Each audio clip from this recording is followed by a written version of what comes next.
con la Facultad de Ciencias Sociales y Humanas, ¿no? Donde están ustedes como estudiantes, yo como profesor, parte de la Cátedra de Sociología de la Cultura y la editorial Línea Imaginaria, eh, digamos que está al mando con Aleida Quevedo.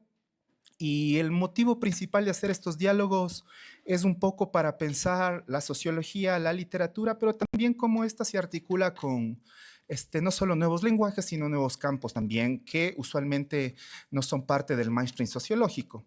Y creo que esta es una posibilidad importante de ir ampliando los márgenes de esa frontera a veces tan delimitada e inamovible que es la sociología y, digamos, sus derivados. Pensemos que sí hay una sociología de la literatura, pero también puede haber una sociología de la alimentación, una sociología de la comida, ¿no? Por lo menos acá se lee, pero no se hace una sociología del cuerpo. A mí sería como importante y también vincularla a una expresión, digamos, tal vez más puntual, que es esencialmente la poesía. En ese horizonte, esta primera entrega de estos diálogos permite expandir, si ustedes quieren, o flexibilizar las fronteras sociológicas para discutir y reflexionar a partir de otros horizontes, yo diría, y otros campos del saber y otras formas y experiencias también en las cuales se sitúan, digamos, las sensibilidades, la criticidad, ¿no? Y por eso esta primera entrega, que Aleida ya era la presentación, consta de una persona que está muy vinculada digamos, a la cuestión de la alimentación, la comida expresamente, ¿no? Chef, una persona que está comunicada, vinculada al cuerpo, al yoga, ¿cierto? Y claro, Edwin Madrid, que si no lo conocen y todo, es, digamos, el poeta, ¿no es cierto?, del Ecuador, digamos, la trayectoria escritural, y eso es importante. Y en ese plexo parece que es necesario, yo diría más que nunca, la expansión y las rupturas de lo que se había delimitado como disciplinas científicas o como ciencias. Y creo que esto permite también pensar estos elementos, ¿no?, que están presentes y que a veces pasan desapercibidos y que a veces pasan, digamos, banalizados, si se quiere. Y lo que digo, tal vez es tan importante la comida, la preparación, como un texto poético, como también el cuerpo, como una forma también de poesía, digamos, en este caso de la piel. Y bueno, la poesía por sí misma habla, digamos, la poesía habla por sí mismo. En ese contexto les dejo más bien con la gente que participa, antes de dar la palabra a Leida, y pueden pasar. Además, promocionaremos también que va a haber en un tiempo más unos talleres de escritura a cargo del Edwin, gratis, como tiene que ser en la universidad pública, pero de un año para ir formando obras, digamos, perdón, a nuevos escritores. Y al final también tenemos unos regalitos de libros de la línea imaginaria para que ustedes también puedan meterse, digamos, en la lectura. Y otra cuña más, también hay una paginita, hay un alojamiento web que podrían hacer y mirarlo, donde están libros con la mejor poesía contemporánea y gratis, ¿no? Que es el Alfabeto del Mundo. Lo buscan y pueden descargarse gratis y todo. Entonces, sin más, les agradezco mucho por la venida y más por el interés. Aquí hay compas de sociología, hay compas de ciencias políticas y también de otros lados, y pues bueno, ahí nos debemos de hacer amiguitos. En tal caso, les agradezco y le doy la palabra a Leida. También hay docentes también que viene la compañera, entonces le doy la palabra a Leida y muchas gracias por estar acá. Gracias, buenas tardes. Quisiera invitar a las compañeras que están, los compañeros que están atrás. Tenemos unos asientos acá, se pueden acomodar. ¿Sí está funcionando esto? Siento que no está funcionando. ¿Verdad que no? Aló. Ahí sí, muchas gracias. Bueno, buenas tardes. Les damos la bienvenida, una cálida bienvenida a este espacio que lo hemos pensado y organizado con Cristian Arteaga, con la Facultad de Ciencias Sociales y Humanidades y con Ediciones de la Línea Imaginaria, a quien yo represento. Este es un espacio pensado para compartir ideas, estimular el arte de la conversación, el intercambio de pensamientos y desarrollar una sensibilidad más profunda acerca de las artes, la cultura y cómo éste se vincula con el tejido de la sociedad y de la vida en general en nuestro país. Creemos que este trabajo que venimos haciendo desde Ediciones de la Línea Imaginaria, que además de editar, de seleccionar y de publicar y poner a circular libros de poesía, de literatura, no solamente ese es el trabajo de una editorial, pensamos eso, ¿no? De que no solamente nuestro trabajo va hasta ahí, sino que también tenemos que movilizar y activar una serie de ideas, de afectos, de sentires, de saberes, de creaciones, para formar otro tipo de públicos, quizá públicos más sensibles, más atentos con las artes, las ideas que las artes nos pueden proponer y además los otros campos del conocimiento y de la creación. Hoy abrimos este espacio, como les digo, de conversación. Queremos agradecerles por su tiempo, por su compañía, por este espacio tan acogedor.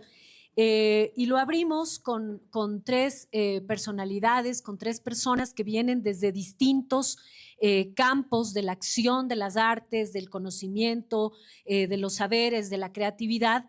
Parecería que un chef, una actriz y un escritor no tendrían mucho en común, pero en realidad hay muchísimos vasos comunicantes entre Carlos Fuentes, Isadora Fonseca y Edwin Madrid. Antes de presentar a nuestros tres invitados de este diálogo que esperamos que sea una constante una vez al mes en estos espacios de la Universidad Central, de esta universidad pública a la que todos le debemos tantas cosas en distintos grados y por eso estamos tan contentos de venir acá y de compartir con ustedes. Antes de presentarlos, quisiera solamente mencionarles que este catálogo Alfabeto del Mundo, que contiene 50 libros de descarga gratuita, ustedes lo pueden buscar y lo pueden mirar en www.edicionesdelalineaimaginaria.com. Esa es la página de nuestra editorial. Y desde ahí ustedes van a poder acceder a una serie de voces de autores hispanoamericanos de distintas partes del continente y también de España. Hay autores muy importantes, incluso una autora de Costa de Marfil. Entonces voy a pasar a presentarles a nuestros invitados para que entremos ya en el calor de la mesa de diálogo, de conversación, de compartir experiencias. También hacia el final ustedes pueden hacer algunas preguntas y también antes de que terminemos les hemos traído algunos ejemplares para obsequiarles, para motivarlos, para agradecerles además su compañía esta tarde. Así es que luego les entregaremos algunos de los libros de nuestro catálogo. Voy a presentar primero a Carlos Fuentes, que nació en Quito, en Chillogallo exactamente, en 1978. Es un renombrado chef franco-ecuatoriano, reconocido por su capacidad de unir tradición y creatividad en la cocina. Ha desarrollado un profundo respeto por la riqueza de los ingredientes locales y las técnicas ancestrales de la cocina ecuatoriana. Su formación académica lo llevó al prestigioso Institut Paul Bocuse en Francia, donde perfeccionó sus habilidades culinarias. Carlos necesita varias formas de cocina para expresarse.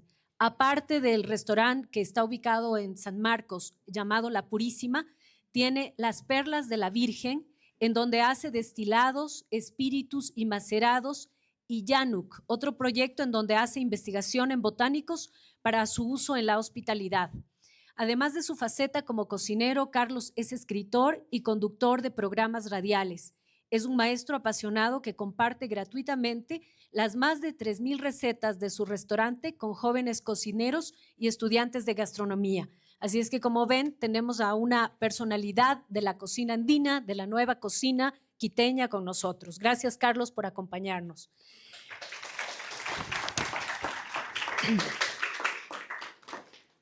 Quiero presentar también a Isadora Fonseca. Es una joven actriz egresada de la Escuela de Arte Dramático de Buenos Aires. Su búsqueda individual parte del entrenamiento del teatro antropológico, de su paso por la pedagogía del grupo Deus Ex Machina y por la Polenta Teatro, laboratorio de actores. Adaptó al teatro y autodirigió su primera obra, Revivo para contarla, en 2017, con funciones en Buenos Aires, Capilla del Monte, en Riobamba y en Quito. En el 2017 ingresa al grupo La Polenta Teatro para trabajar como actriz de planta. Ha actuado en varias obras, de distintas obras de teatro y de microteatro. En 2020 escribe el largometraje Plegaria para un Puma y participa como actriz en su rodaje. En 2022 gana la residencia de creación del FIALF y representa a Alicia a través del olvido, dirigida por André Carreira, Sharon Olazábal y Sofía Calderón. En el 2023 participó en la gira del Espantapájaros del grupo Deus Machina, con funciones en el Teatro Nacional Sucre, en Cuenca y Tulcán. Igualmente ha participado en varios montajes, como les decíamos, de microteatro. Una de las obras recientes la puso en escena en diciembre del 2024 y queremos resaltar que es maestra profesional de yoga y desde el 2021 es activa militante de La Poderosa, una organización social latinoamericana de base que trabaja en 3 barrios populares de Quito. Así es que bienvenida, Isadora. Muchas gracias. Y finalmente quiero presentar a Edwin Madrid, que es director en Ediciones de la Línea Imaginaria. Es poeta, autor de 15 libros, 13 de poesía y 2 novelas, ensayista, coordinador y maestro de talleres de escritura creativa, Premio Internacional de Poesía Casa de América de Poesía Americana de España, escritor residente en la Maison de Escritores y Traductores de Saint-Nazaire en Francia y de la Residencia Literaria 1863 de A Coruña en Galicia, España. Ha sido publicado y traducido al árabe, inglés, portugués y francés. He invitado a más de 20 países de América y Europa para dictar conferencias, lecturas de poesía e impartir clases de escritura. Sin más, quiero dejarles con nuestros invitados, agradecerles muchísimo nuevamente la compañía, la presencia y no sé si es que podemos invitarles a sentarse aquí en este piso lindo, lustroso, a los chicos que están atrás.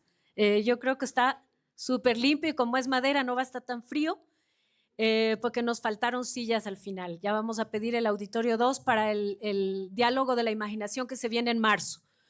Bueno, vamos a iniciar entonces el diálogo y nuevamente muchas gracias por su atenta escucha.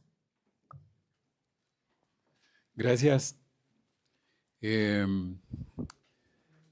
Buenas tardes, muy contentos de estar acá y para poder compartir con los compañeros este diálogo que en verdad lo que intenta es un poco acercar a estas diferentes actividades que nos vinculan entre sí, ¿no?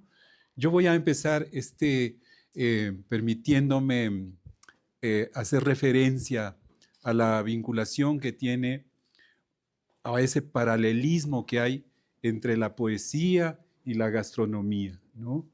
Siempre he creído que tanto para la cocina como para la poesía, ¿no? Es decir, el chef, el cocinero, tiene que observar determinadas cosas, no solamente que se refieren a los alimentos en concreto, sino a otras instancias como por ejemplo, cuál es el tiempo de cocción que necesita cierto alimento o cuál es la combinación que tiene que establecerse entre los alimentos para conseguir un plato, ¿no?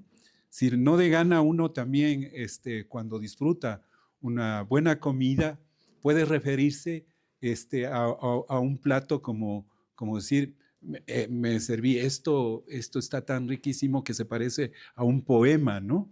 Yo creo que en ese mismo sentido el poeta también trabaja con la medida como exacta, digamos, del lenguaje, ¿no? Y para trabajar, para que un texto sea perfecto, el poeta también tiene que elegir las palabras correctas. Tiene que cuidar que en su poema no falten ni sobren palabras, ¿no? Y esas palabras que nosotros utilizamos todos los días, ¿no? Que utilizamos para saludar, que utilizamos para realizar incluso la lista de compras cuando vamos al mercado. Es decir, cómo esas mismas palabras que nos permiten conversar incluso con nuestros seres queridos, ¿no? que nos permiten conversar en la casa, que nos permiten conversar en la universidad, cómo esas mismas palabras pueden ser ordenadas para que alcancen la belleza en un poema, ¿no? Y a mí me parece que este paralelismo tiene muchísimo que ver, como digo, con el trabajo que también hace un chef, ¿no? Es decir, los chefs ahora incluso tienen laboratorios donde van probando, como digo, los alimentos, pero también los condimentos, etcétera, ¿no? Y un poeta creo que también hace lo mismo. Por eso, para que alcanzar el poema, ¿no? El poema perfecto para el poeta, para que pueda publicarlo, para que pueda difundirlo a través de un libro, ¿no? Va a ser varios ensayos, va a ser varios borradores de ese mismo poema, ¿no? En el que irá cambiando ciertas palabras, ¿no? En el que irá eligiendo incluso la música que debe tener cada línea del poema para construir una obra que realmente en primera instancia lo deje satisfecho al poeta y después eso pueda ser apreciado también por los lectores, ¿no? Entonces, para empezar, quisiera preguntar, como poeta curioso con la gastronomía, a Carlos, ¿cuál es su manera de trabajar, ¿no? Cómo él ha ido construyendo su carta, por ejemplo, para el restaurante, o cómo, desde dónde le nace toda esa iniciativa y esa creatividad para construir nuevos y más sabrosos platos. Muchas gracias. Hola, buenas tardes. ¿De dónde viene todo esto? ¿De dónde te viene esto, alma del hombre? Hay un poema que me fascina repetir siempre. Yo sé que es un lugar común y todos los cocineros a los que se les pregunta lo mismo dicen, es que mi madre, es que mi abuela, es que... Pero no, en el fondo yo creo que todos tenemos como una relación muy potente con los alimentos, una relación con la comida que va más allá de solamente el nutrirse. Y cuando alcanzamos esa admiración, esa especie de obnubilación en la cual nos podemos quedar durante minutos viendo la belleza que tiene un plato o oliendo una hierba o sintiendo el calor adecuado que debe tener el mote en una funda, porque el mote tiene que tener una temperatura adecuada en una funda plástica. Si no, a veces está muy frío, a veces está demasiado caliente y en algún momento, por un milagroso instante, se alcanza esa temperatura magnífica en la que todo es perfecto. Cuando sientes eso, tienes ganas de repetirlo. Y esa es la forma. Ahora, también quiero salirme del lugar común que tienen muchos de los cocineros ahora que dicen, no, es que yo soy un artista y entonces yo hago este tipo de cosas porque soy un artista. No. Porque la cocina, como muchas otras formas de expresión, existen artistas que deciden escoger la cocina como su medio de expresión. Pudieron haberlo hecho con las letras, pudieron danzar, pudieron pintar con trazos, pudieron hacer grafitis, pudieron escoger miles de opciones para expresar la sensibilidad que tienen dentro de ellos. Por alguna magnífica coincidencia de los astros, decidieron unir olores y perfumes y sabores y les queda magnífico. Pero no todos los cocineros son artistas y desde luego no todos los artistas son cocineros. Muy bien. Sí, asimismo, esta relación, ¿no es cierto?, que estamos viendo entre la creatividad que puede haber en la poesía y en la gastronomía, a mí me parece que también desde el lado no solamente de la dramaturgia que está vinculada directamente con la literatura, sino desde la actuación, ¿no? Y mucho más que de la actuación del cuerpo, ¿no? Y que es una cosa que también para los poetas es importantísimo. Es decir, nosotros cuando escribimos, no sé, voy a hablar por mí, ¿no? Yo necesito un espacio de silencio, ¿no? Y por eso creo que he cogido el hábito de, cuando escribo, levantarme muy por la madrugada, ¿no? 4 de la mañana, mínimo 5 de la mañana, en donde estoy recuperado primero, descansado, y creo que tengo todas las antenas muy despiertas, y entonces es el momento que me siento a escribir, y necesito ese silencio de la mañana, ¿no? Hasta que va el día llegando y se abre con el canto de los pájaros, etcétera, y el bullicio de la ciudad, ¿no? Que es para mí donde ya debo también dejar de escribir y bajar, por ejemplo, a hacer el desayuno. Entonces digo, esta concentración que se necesita también para la meditación en el yoga, ¿no? Que se necesita también esta concentración para poder de pronto como ser el otro en una actuación, porque creo que de eso se trata, ¿no? Para actuar, dejar de ser uno mismo para pasar a ser el personaje que tenemos en la obra, ¿no? Y ahí quisiera preguntar también a Isadora que nos cuente un poquito también cómo es su preparación, cómo surgen también estas interpretaciones que tiene que hacer, ¿no? Hola, ¿qué tal? ¿Ahí? ¿Anda? ¿Sí no proyecto la voz? No, anda. Bueno, ¿qué pregunta compleja? Yo creo que todos siempre tenemos que responder desde la que es nuestra escuela, lo que es nuestras experiencias. Y en mi caso yo tomé bueno, también tuve la suerte de cruzarme con los maestros, sin duda, que me inculcaron esa línea. Yo me topé con el teatro antropológico, que es una corriente bastante interesante de buscar la actuación, yo creo que en general en el mundo. Para contarles un cachito de la historia, el teatro antropológico sale de la premisa de que el teatro, como tantas cosas en la vida, pero sin duda el teatro, tiene que ser un ritual. Entonces, Grotowski, que es quien busca el teatro antropológico, él se pone a ver en las comunidades del mundo que están por fuera de Europa, bueno, y también en Europa, ¿no? Los celtas, qué sé yo, cuáles son como los lugares de ritual que encuentran. Entonces, él básicamente, no sé, lo juzguemos o no, pero lo que él hace es robarse esos rituales.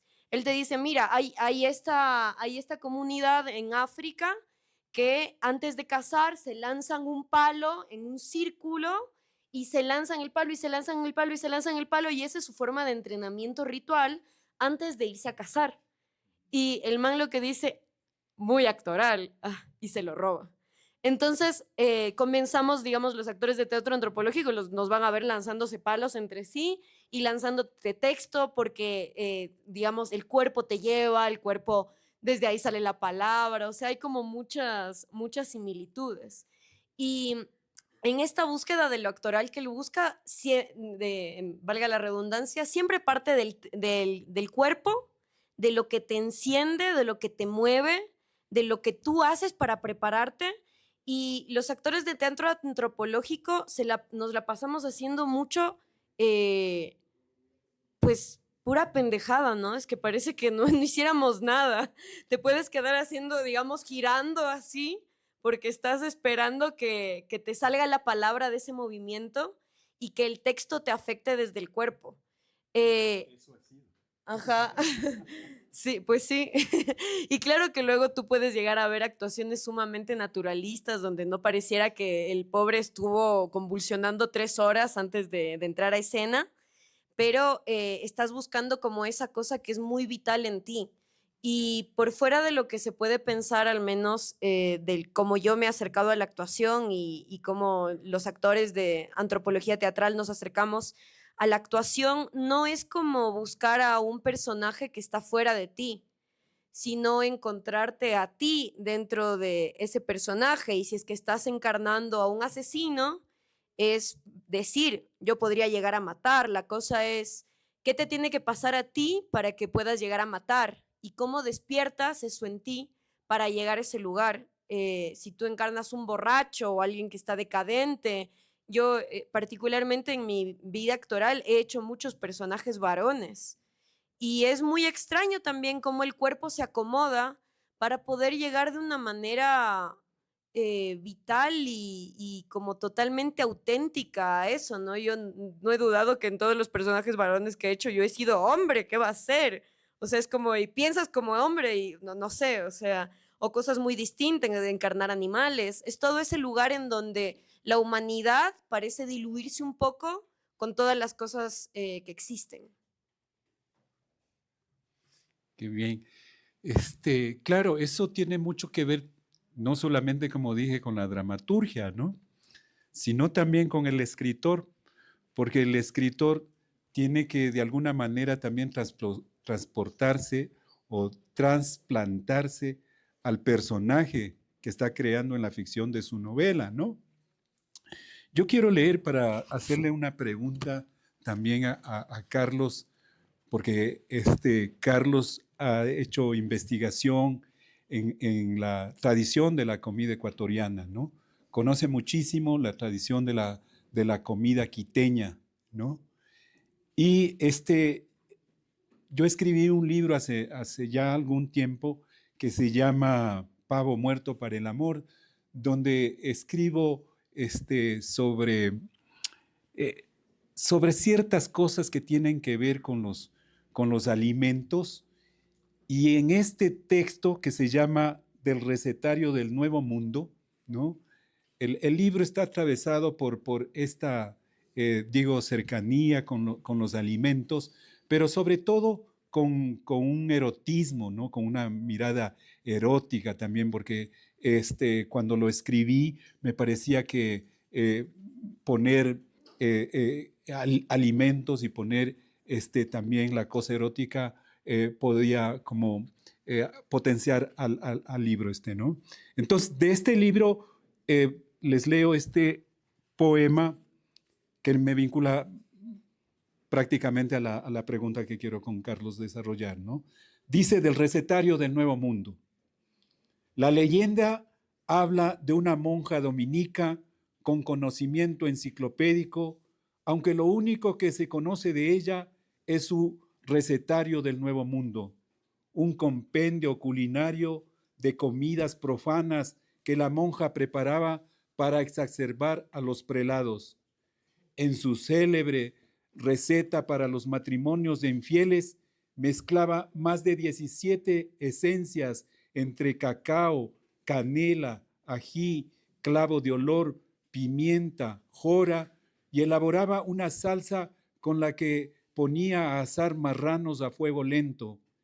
El animal, humeante de fragancias, era exhibido con un tomate rojo en el hocico.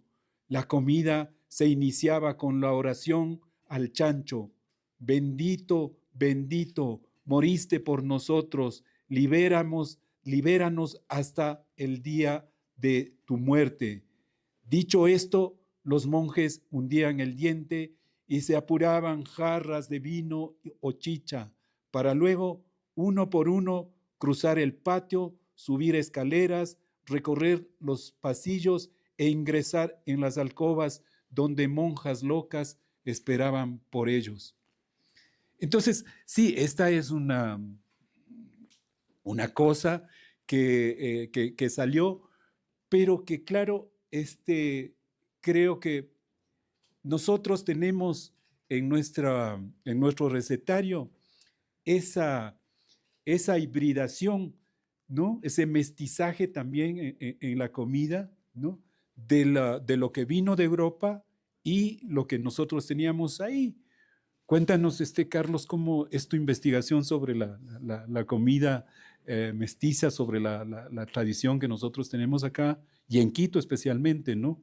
Y después ya nos sabrás también decir de los destilados, que es otro capítulo. Gracias. A ver, hay un lugar común que se hizo muy popular últimamente acerca de la comida ecuatoriana, la que te dicen que somos 4 mundos, que es costa, sierra, oriente, unas islas perdidas por ahí, y te tratan de relacionar las comidas de esa forma. Y no funciona así. La cocina ecuatoriana es como un libro, es una milhoja, se cruza, tienes transposiciones sobre el tiempo, han venido pasando épocas diferentes y los sucesos van cambiando.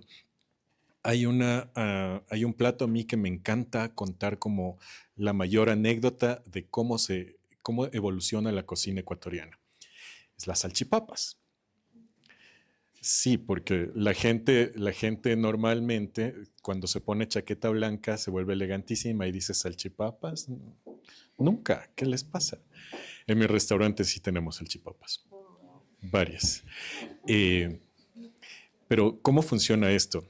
En algún momento durante el boom petrolero en el 78 y alrededores empezamos a tener plata en este país. Siempre fuimos un país miserable, muy pobre, vivíamos de exportar café y cacao. No había plata y de pronto nos convertimos en un país exportador de petróleo y una pequeña casta se convirtió en los Miami Boys, que les decían así porque se iban a Miami y volvían.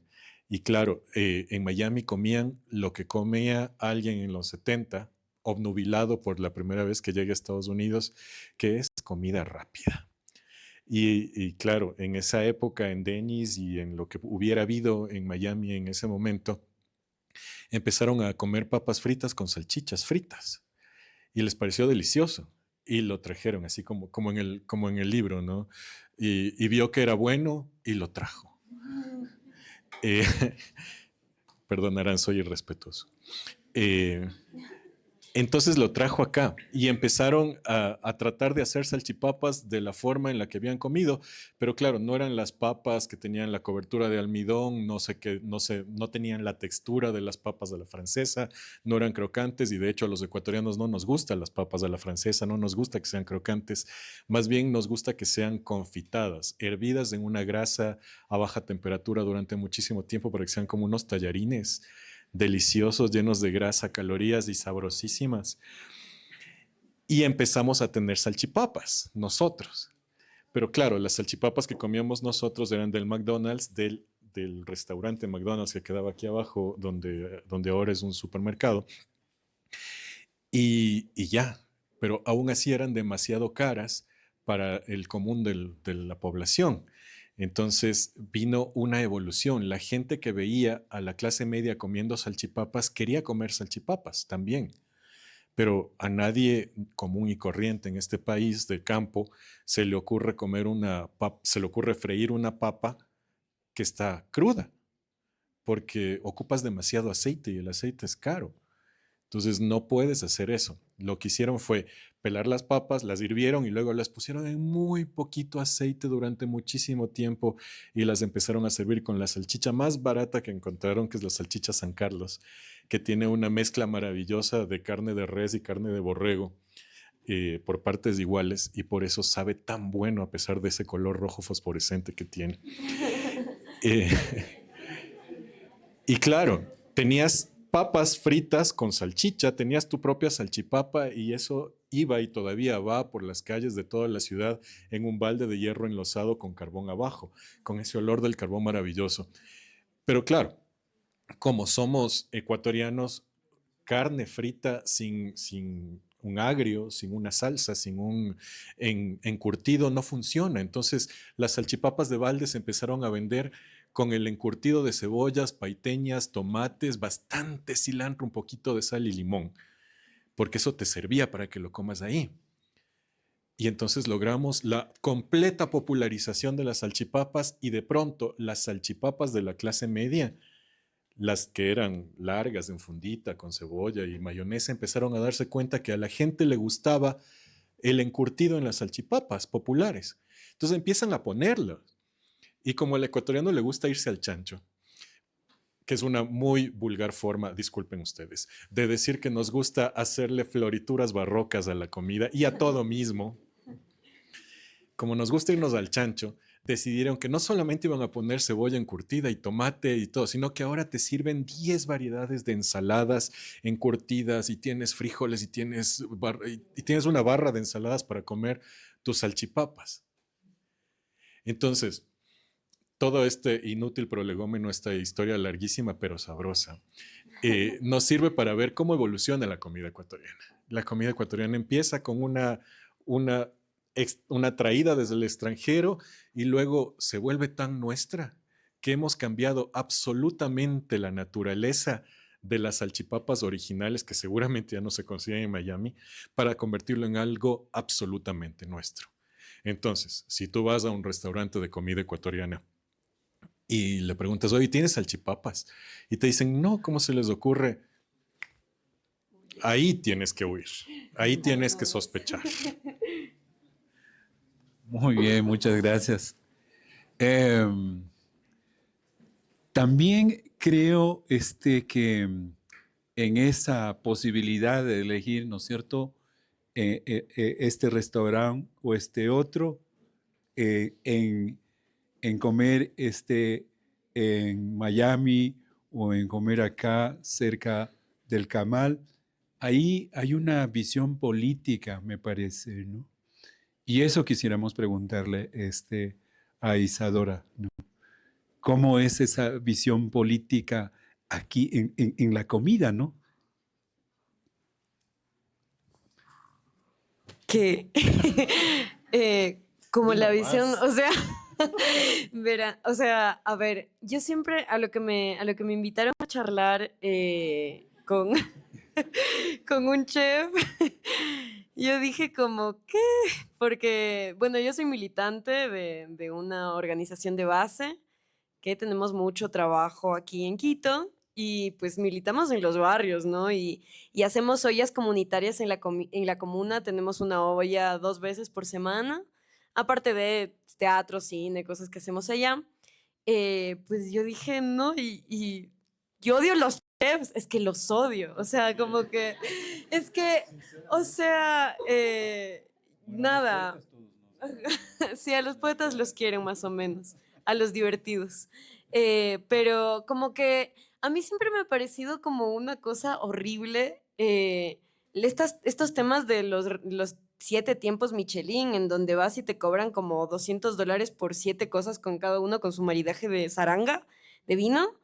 Como que mientras la gente en serio que, o sea, nosotros, yo creo que es un desquicio pensar que, bueno, quizás sí porque estamos en la Universidad Central, digamos, todos más o menos pudimos llegar a un cierto tipo de educación y creemos que porque tenemos TikTok o la cosa y flashamos que estamos súper cerca de Estados Unidos de repente, como que no se tuviera hambre aquí en el país y oye, y tú acá a 10 minutos en bus en un San Carlos, te bajas en la comuna y la gente, el hambre es una cosa, ¿sabes? O sea, en serio la gente se dice, oye, pueda que no llegue a comer 3 veces al día. Y eso versus cobrar $200 por 7 tiempos, o sea, a mí me parece un desquicio. O sea, me parece un desquicio que eso se enseña en la universidad. No, perdón, pero por supuesto que sin duda también, o sea, hablando con gente como es un artista, ¿no? Y yo también tampoco me puedo hacer como la loca con eso. Yo también estudié actuación porque qué compañero de la comuna, digamos, de donde militamos, puede llegar a estudiar actuación. O sea, también, si es que ya uno se puede poner a ver eso de como, oye, todo es una responsabilidad política, medio que sí lo es, pero la cosa es también cómo tú haces dialogar eso, porque al final todo termina siendo político. O sea, es sumamente político hablar de las salchipapas, como si es que eres un chef que está en Francia, ¿no? Porque está diciendo, loco, en el tercer mundo existimos y ¿sabes qué? Somos valiosos. Y ¿sabes qué? Lo que comemos está rico, más allá de que seamos mano de obra barata y las primeras personas en migrar y que solamente se sepa de nosotros por lo que exportamos. O sea, es como posicionar también un poco de lo nacional y en nuestro contexto, o sea, por más que queramos pensar en un anarquismo, es tan importante la construcción del Estado, o sea, es tan importante que nosotros pensemos que hay una cosa que se llama nación y que es valiosa. O sea, que no, que digamos que no perdamos este horizonte en la virtualidad de la globalización, ¿no? O sea, seguimos estando bajo estos paradigmas de si tú no tienes tu país y los defiendes, vienen los gringos, los quien sea, y se acaba, ¿no? Entonces, pues todo termina siendo político. Yo creo que lo importante es que no perdamos eso y que desde el lugar en el que estemos podamos agarrar algo y decir, loco, Ecuador vale la pena y es increíble. Muy bien. Le voy a caer. No, está bien. Sabes que estoy completamente de acuerdo contigo. O sea, todo tiene que tener una visión política a la final. Y de hecho, cuando hacemos comida, tenemos que tomar una opción política. Y aunque sospechemos que no lo estamos haciendo, sí lo estamos haciendo. Cuando nosotros elegimos un ingrediente sobre otro, estamos tomando una opción política, inclusive cuando no está siendo conscientemente. Ahora, evidentemente existen socialistas como Isadora y yo que soy un socialista a la francesa, un socialité. Eh, no es verdad. No es verdad. Pero sí, volviendo al tema, cuando nosotros cocinamos, estamos haciendo una declaración de principios. Y es muy posible que no esté tan involucrado con las ollas comunitarias. No tengo por qué estarlo y seguramente no tienen por qué estarlo ustedes. Pero cuando ustedes optan por un ingrediente en particular, cuando ustedes optan por una salsa en particular, cuando ustedes adoptan un tipo de servicio para comer sus platos y sus comidas, están haciendo una declaración de principios. Eh, hace muchos años yo tuve un momento de alegría, de esos pequeños momentos de epifanía que tiene a veces las personas. Estaba cansado y cuando los cocineros estamos cansados, si ustedes creen que los cocineros cocinamos delicioso en nuestra casa, desengáñense, eso no pasa nunca o casi nunca. Normalmente cuando estamos cansados salimos a comprar comida y es lo más fácil que encontramos en ese momento. Hamburguesas en mi caso. Y cuando llegué a este restaurante de hamburguesas que abre 24 horas al día, me pasaron todas las pendejadas que le pasan a uno, que es la salsa, el sorbete, el azúcar y la sal y todo lo demás. Y todo tenía un pequeño letrerito que decía hecho en Ecuador. Y a mí eso me pareció absolutamente maravilloso porque había sido un cambio radical. Y a pesar de que yo estaba comiendo una hamburguesa que no tiene nada que ver con la comida ecuatoriana, sabía que estaba optando por las cosas hechas en este país y estaba haciendo a mi forma un cambio dentro de. Entonces sí se puede hacer. Bueno, gracias. Creo que para ir cerrando, yo voy a leer un poema hecho en Ecuador y también me parece que es un poema que toma una postura muy quiteña, muy incluso así de clase social, para decir del hongo quiteño, porque elegí a este elemento que me parece el que mejor nos puede definir como ingrediente a los quiteños. El ají. Ají de palabras. El ají quema en lo más íntimo, es fuego a flor de labios, territorio en la punta de la lengua que escupe palabras negras y locas, río rojo que va de boca en boca como llamas arrasando todo hasta que tocan la fuente del almíbar, y las palabras se convierten en trozos de carne que laten y suben al pensamiento, al corazón de la lengua, donde pica más que 1000 palabras, extrayendo el gusto a los alimentos del sueño. Entonces, ¿tú qué crees del ají?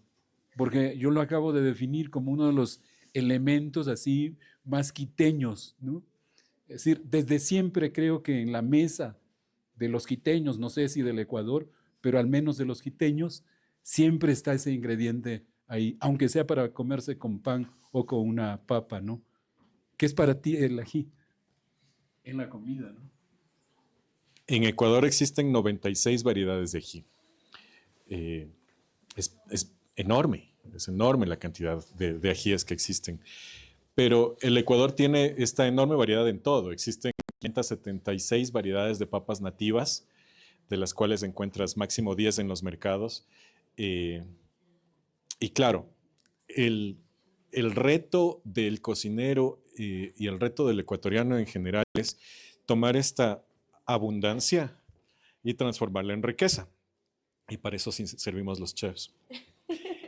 Porque la única forma que existe de transformar la abundancia que tenemos en este país en riqueza es mediante la cocina.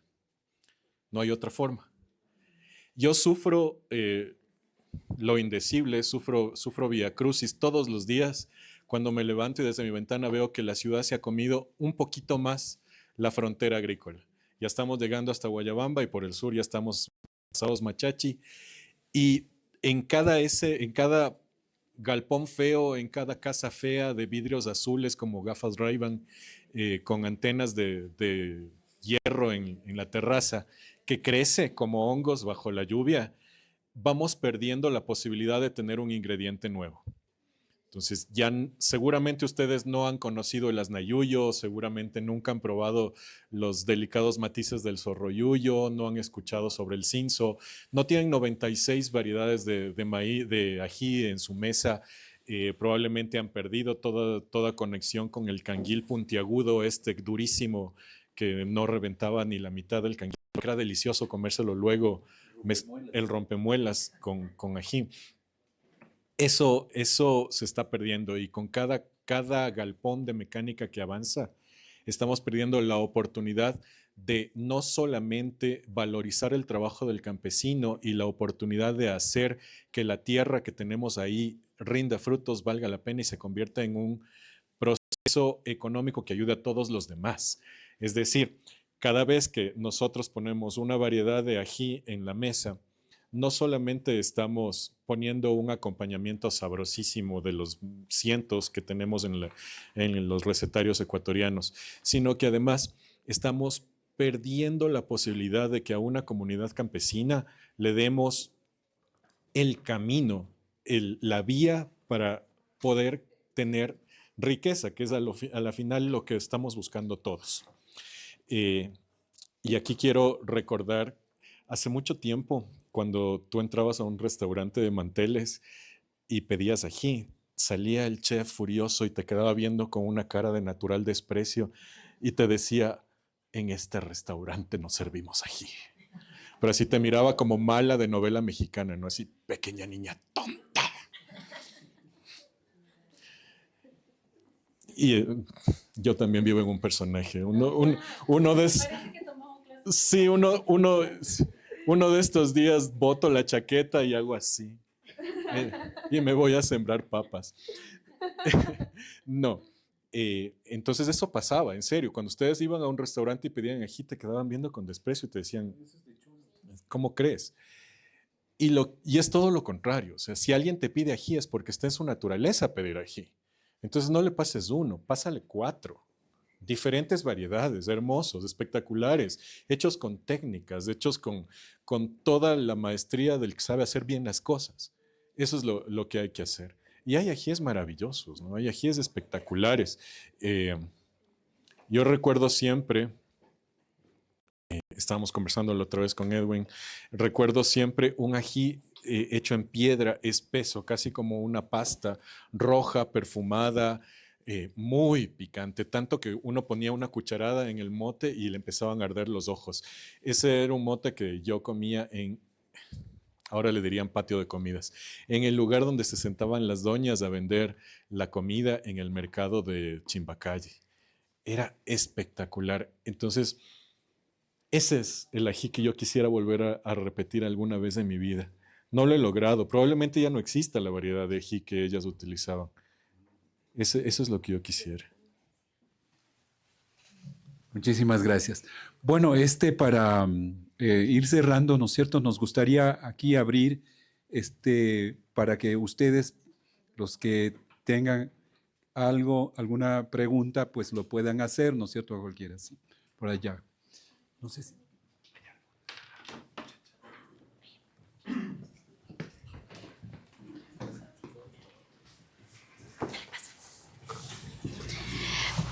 Hola, ¿qué tal? Buenas tardes.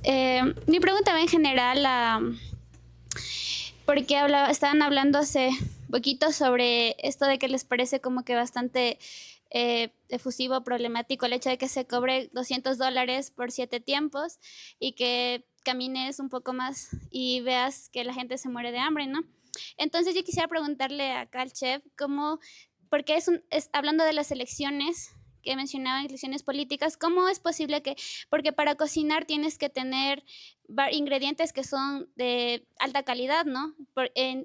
Que por ende se tiene como un precio un poco más alto, cortes de carne, especias, en este caviar, por ejemplo, que es altamente costoso en ese sentido. Entonces, ¿cómo justificamos las elecciones en ingredientes cuando la compañera hablaba de la polarización que existe entre los 7 tiempos y como uno, o sea, ve que hay gente que muere de hambre, ¿no?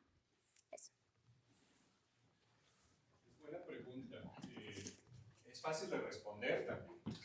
No soy un santo. No, en serio. No, no soy un santo y estoy poniéndome en el mismo, estoy poniéndome groseramente al mismo nivel de un artista que decide que va a pintar un cuadro al óleo y para pintar un cuadro al óleo necesita unos óleos, valga la tonta redundancia, que son bastante costosos y el cuadro termina costando una barbaridad. Entonces dicen, pero tú que estás dibujando sobre el Huaycañán y sobre el sufrimiento de los indios y este cuadro vale 2.5 millones de dólares, ¿cuánto de eso va para...? No, nada. No, no creo que esa sea la forma. Creo más bien que hay que tener muy claro qué es exactamente lo que tú quieres hacer en tu vida. Yo, como ya se dijo en algún momento, estudié en Francia, me di la vuelta por un montón de países, regresé a Ecuador y decidí hacer comida ecuatoriana en Ecuador porque es la única forma de tener los mejores ingredientes más frescos lo más rápido posible. Y claro, tienes una enorme alacena donde existen variedades de papas que no vas a encontrar en ningún otro lado, variedades de hierbas que te llegan en la mañana cosechadas de ese momento. Si quisiera hacer lo mismo en Francia, debería tener un huerto propio, lo cual allá eso es muchísima plata. Entonces, a eso. Siguiente.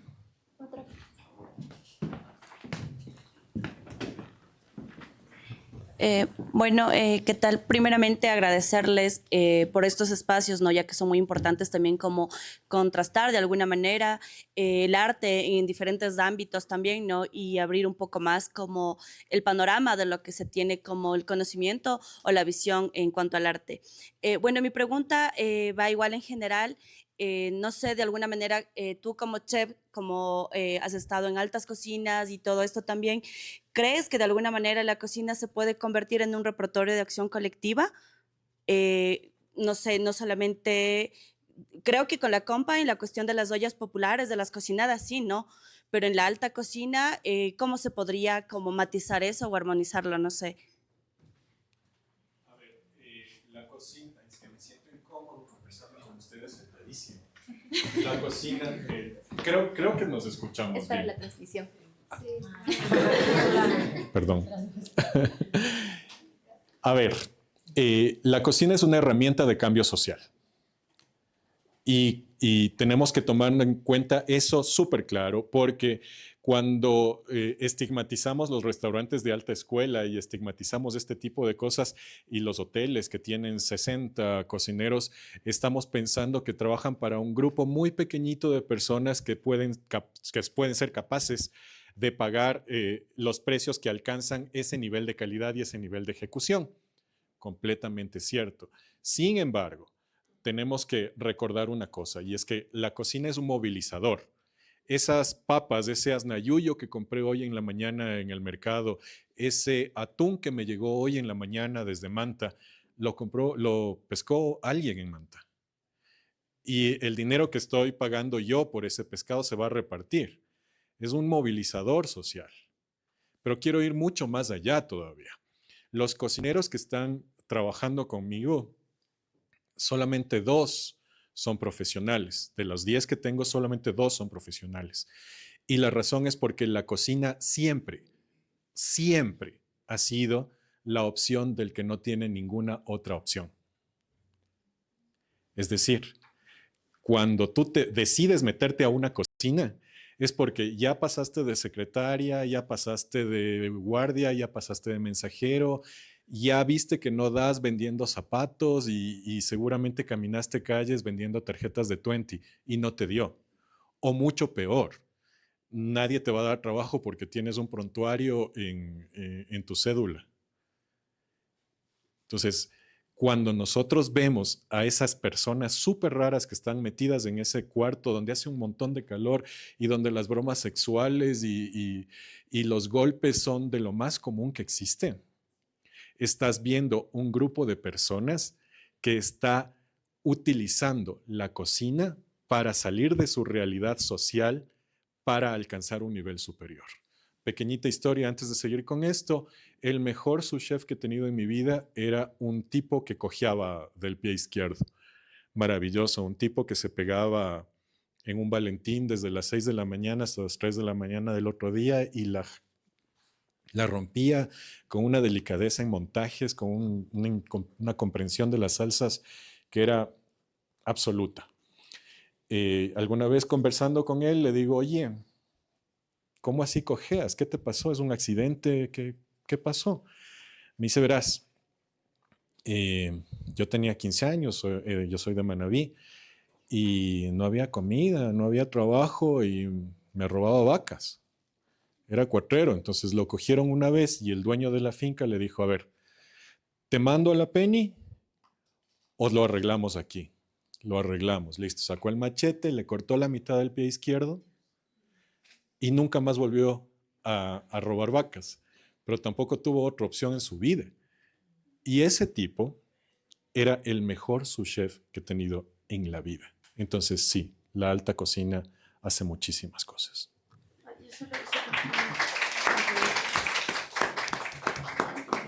Y aparte de todo lo que dice, o sea, como que cuento dos cosas así como mínimas. Cuando sucedió el aluvión en la comuna, nosotros con la organización estuvimos en la cocina principal que, digamos, que abastecía a los compañeros de la comuna que habían perdido las casas y todo. Y ahí fue muy loco porque vinieron los estudiantes y los profesores de alta cocina de la comuna mismo.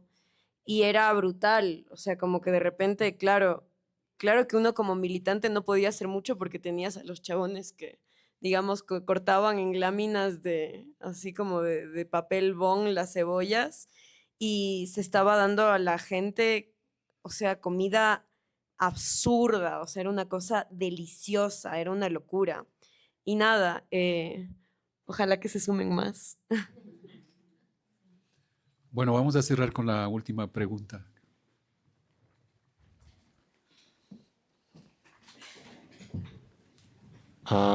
Dale, yo igual quería hacer como una pregunta más a Isadora, más en esta nota de cómo entiendes tú el papel político del teatro, a ver cómo podrías profundizar sobre eso y también la potencia de enunciación del cuerpo, igual en el marco del teatro, ¿no? Y de la enunciación política, ¿no? De diferentes realidades.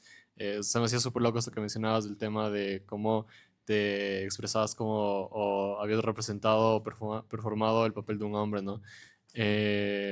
Como qué implicaciones tiene eso, ¿no? Como reconocer tanto los estereotipos que conforman un hombre como aquello que no está dentro de la legibilidad del estereotipo, ¿no? Entonces, nada, como a ver si podrías profundizar un poco eso y gracias.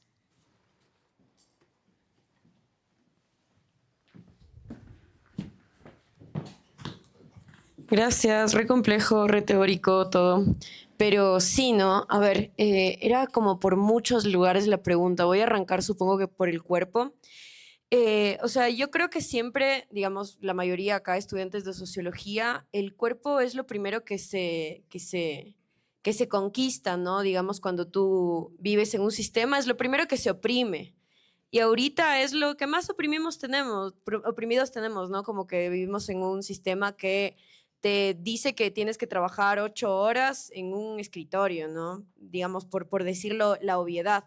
Pero escénicamente, digamos, ahorita en la sociedad hemos visto cómo se ha desarrollado esta rebeldía de los feminismos, que también hay que preguntarse qué tan útiles les son o no al sistema, y la revolución a través del perreo, a través de la liberación, digamos, de las caderas, de todo eso. Yo creo que eso está bueno como enunciarlo, también cuestionándolo, pero que esta cosa se encarna mucho más en el teatro. O sea, en el teatro se ha preguntado mucho acerca de la construcción colectiva desde también desde un ideal, ¿no? De una transformación de la sociedad, de que no exista una jerarquía entre el dramaturgo y el director y que el performer existe y que ya no exista ni el personaje ni nada. Y todo esto sigue siendo político. O sea, yo creo que la exposición del cuerpo en este lugar alienante y sumamente virtual ya es una enunciación en sí misma. Y luego, principalmente, ¿no? Como mujeres, antes era prohibido para las mujeres actuar. O sea, igual que no se representaban negros en el escenario, digamos, nunca iba a saber un actor negro y se hacían blackface. Igual, o sea, y eso eso es algo que yo creo que no se ha controversializado mucho, pero digamos, Julieta en Shakespeare era un chabón vestida de mujer, con la peluca y todo. Y en mi obra, en la primera que yo hice y que escribí, yo hacía de Gabriel García Márquez. Y yo tuve como un careo muy duro con uno de los grandes teatristas del maldito mundo, que es César Brie, el creador del Teatro de los Andes, que me dijo, loca, ¿por qué tú estás haciendo de Gabriel García Márquez cuando Gabriel García Márquez era un misógino, hasta violador, dicen, ¿no? Y era básicamente como, porque soy mujer y puedo hacer todo, cacho.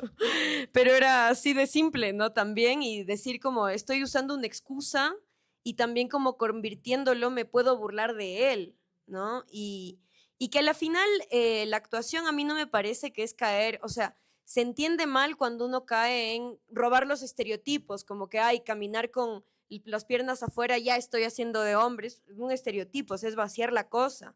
La cosa es llegar a la esencia y desde la esencia tú decir las cosas, ¿no? Y ahí está la cosa de lo político.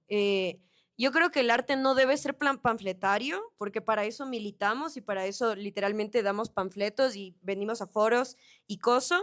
El arte te tiene que mover y te tiene que dejar mudo y te tiene que devastar. Y eso es lo más político que te puede pasar. No es quedarte con una idea, es que tú puedas sentir algo y que esa idea te movilice de forma vital. El arte para mí es lo más movilizante que puede haber. Sí, la cocina también es un arte. Muy bien.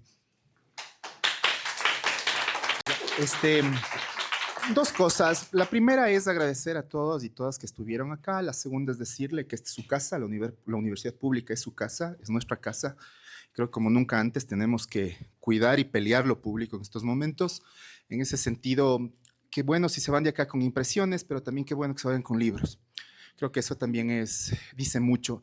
En ese sentido, no queda más que agradecer por su presencia, por su interés y también a ustedes por venir y decirles nuevamente, la universidad pública es su casa. Muchas gracias, compañeros y compañeras.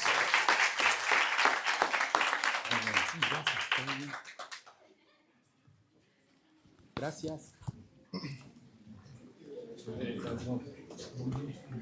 Salió lindo. Sí. Gracias. Súper.